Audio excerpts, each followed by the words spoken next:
Hello, Tony. Hi, Welcome Zoraida. to the South China Morning Post. Thank you Thanks for having me. making time to talk to us. Let's start with post-pandemic air travel. What has the situation been like for AirAsia? Yeah, kind of a little bit bipolar in that we have had phenomenal demand. And, you know, while people are talking about revenge travel and all, obviously there's an element of it, but we see the demand still increasing from that period. For us, the big problem was getting our planes back. You know, we didn't have a big benefactor. We've had no real financial assistance from any government. And so we had to put 250 planes back into operation, which was not an easy task. We're now down to 20 planes to go, but it's taken us the best part of 2 years to get the fleet back. And we're now constrained with a bit of supply chain issues, etc. But I'm hoping by January, everything will be back. And then I can officially declare COVID is over for us. Was there any moment during that period where you almost thought that you ought to give up? Yeah, I'm blessed with this amazing power of resilience and positivity. It's not in my nature to give up. I have a huge responsibility, which is my number one priority in my business, of my staff. I have got to where I am by having 23,000 incredible people, and it's my responsibility to look after them. So there wasn't a moment, because as soon as you start being negative, that's the beginning of the end. You've got to remain positive, you've got to remain innovative, and you've got to find a way through this. I think our brand helped a lot in that our suppliers generally were very, very supportive, and that gave us time to restructure. But no, I never felt we were going to fail. Never at one point. I just thought we had to win. You know, I let go. There are two huge incidences in my life during AirAsia that has impacted me greatly. We lost an aircraft in Indonesia, which was a horrific time for me. And we had to let go of 2,600 people. I mean, even though we're 23,000 people, we're one big family. We haven't had a single day of industrial action. We have no unions. And these people did nothing wrong, and I had to let them go. So I promised, if the last thing I did, I'd bring everyone back. And you'll see an Instagram of me jumping around with my cabin crew. And that was the last batch of cabin crew that came back. And the amazing thing is, and this is what I'm very proud of, that people have gone to other jobs, other airlines, other careers. Every single one came back when we made the offer back. And that is the power of this brand and this amazing positivity and, you know, force of nature in almost some ways, that we want to make flying affordable and give people a chance to live their dreams in their jobs. So long answer to a short question, but I was never allowed myself to feel we were going to fail because I owed it to the staff. Where do you get your sense of positivity from? Oh, my mother, I think. You know, I mean, I lost her when I was young. She was 15, but she was a music teacher that became a businesswoman selling Tupperware, right? And she was just unbelievably positive. And, you know, she always said there are two ways of life, a negative way and a positive way. And life's much more fun if you're positive. And I see the way she'd motivate these housewives into selling Tupperware. I used to write songs with her. You know, at 5 o'clock in the morning, she'd wake me up and say, let's compose this song. And I was 6 years old, 7 years old.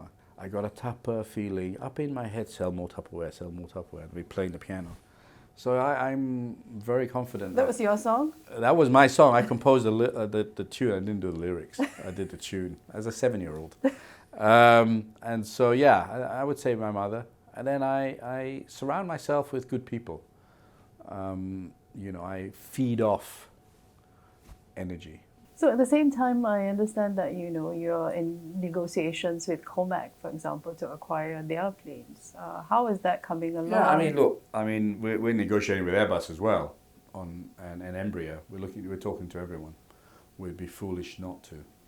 It's early days, but you know, I go out there publicly and say, never underestimate the Chinese. You only have to look at their mobile phones. You only have to look at their internet technology. You know, whether it's Alipay, whether it's WeChat. These are these are world class, and they set the trend. I would hope in years to come, and we're starting our own messenger technology based on what we've seen in China and Korea, Kakao Talk. And I believe one day you'll be buying stuff from AirAsia on a messenger as opposed to a website. So yeah, it's very serious, but it's early days, and the world needs more than 2 manufacturers on the narrow body. I hope Embraer also look at getting a bigger plane. So you fly about more than 300 overflights to China weekly. Any plans for further expansion? Yeah, very much. I mean, cities? one of the things, I spoke to my minister about, and I've spoken to the Chinese government, we've been very loyal to China. Many airlines pulled out. We've increased, and we're going to continue to increase. We need better slots. Sometimes, we get given the graveyard slots. Yes. And I hope the Chinese government will appreciate all the efforts we've made in giving us better slots coming in.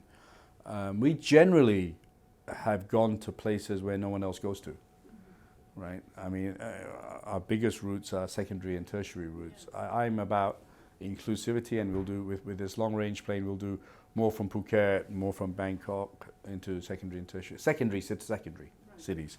So yeah, China's a very big market for us, as is India.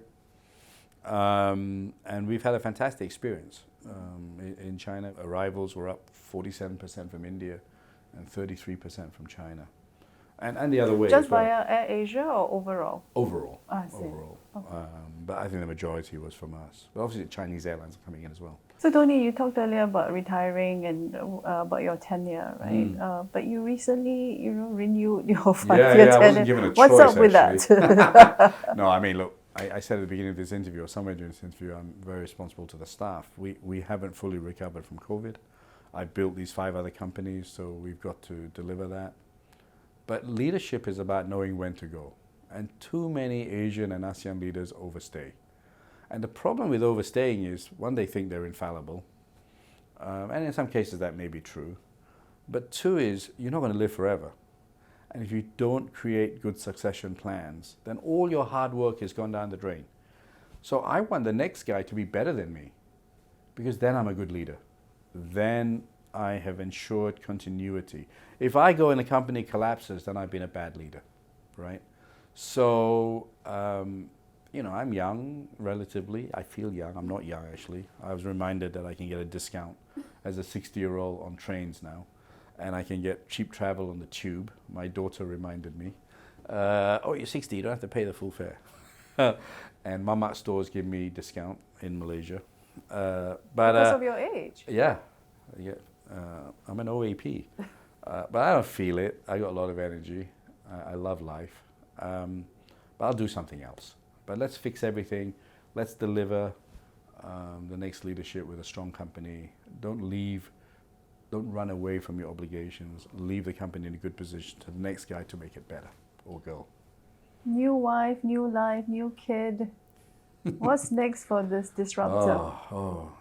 I am a lefty in reality, right? I'm a capitalist. I believe in the free market. I believe in private.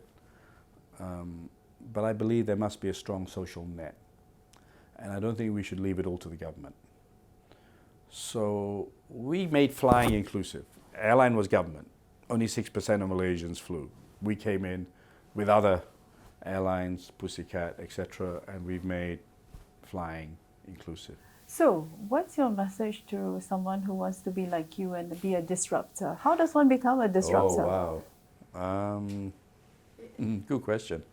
I love a challenge. I think it's always better to disrupt than copy, right? But I mean, look, I didn't create the low-cost model, Southwest did.